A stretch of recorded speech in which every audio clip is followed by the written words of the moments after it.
My heart sledgehammers against my ribcage as soon as I spot my dad at the kitchen table. It's 10 on a Saturday morning. I expected him to be over at my uncle's house watching their weekly soccer game. He raises an eyebrow suspiciously when I don't say good morning. I walk quickly past him and drop my duffel bags by the back patio door. "You're leaving soon?" I hear him ask over the soaring vocals of the post-punk ballad blasting through my headphones. "Yeah," I mutter, keeping my head down as I pull my headphones off. I turn fully away from him and crouch down to try and locate the travel mug I thought I packed last night. If I keep some distance between us, maybe I can get to the car without him getting a good look at me. I just have to get some coffee in me, grab a couple of snacks for the road, and then Soph and I can take off for the festival. Caffeine is my first priority because I stayed up way too late working on a new song last night. I'm exhausted, but I'm glad I got it all down instead of falling asleep and forgetting the chorus that popped into my head while I was listening to one of my favorite indie folk playlists. "Ulia, wait," my mom says, bounding into the kitchen. "You're not leaving without having some breakfast. There's fresh kawa. Did you have some?" I nod and straighten when I finally locate my travel mug. "Thanks. Just about to grab a cup." "But don't just drink that. You have to eat something." "I made bagriya," she says, handing me a plate piled high with spongy hot cakes. I put the plate down and bite at the inside of my cheek, containing a sigh. "Mom, it's fine. I already had some cereal earlier." "And I have some pastries for Aisha. Make sure you give them to her," she says, stuffing containers into my hands. "Mom." She grimaces at my annoyed expression. "It's just a treat for later. A little baklava. I didn't mean—" "Don't worry." I take a deep breath and smooth out my expression. After Aisha's accident at her dance recital last year, I made my mom promise to stop pressuring Aisha to eat more whenever she's over here, and to stop commenting about her weight since it's triggering for her eating issues. "It's okay. I'll give them to her."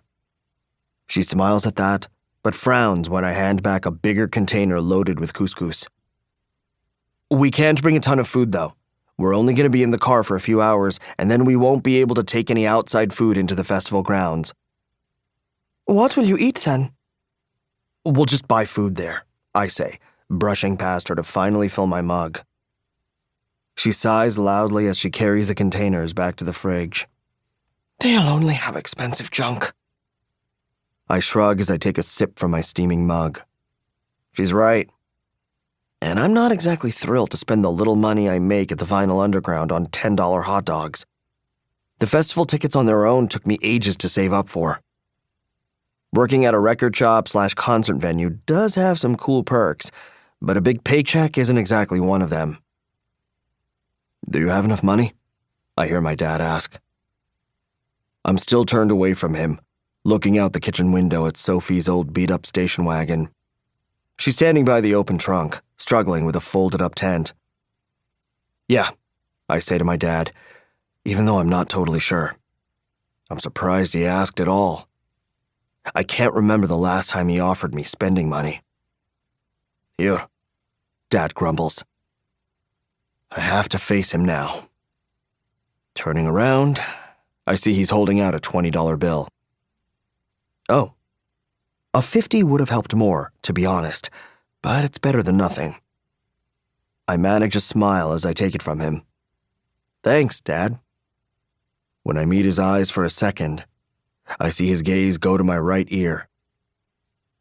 His face sours. Shit. "Earrings again? I thought you stopped that girly nonsense." I stare at the floor, unable to move, my mouth going dry and bitter.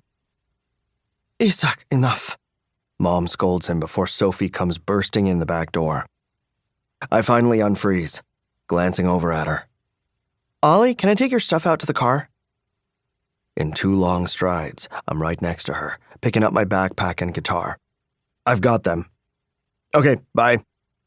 "Just a minute," Mom calls out, and I resist the urge to roll my eyes. "Sophie, be careful on the highway, all right? And Ollie, you be careful too." I cringe. Yep, okay, see you. I mean with Aisha, she continues. You two be safe. Sophie stifles a snicker.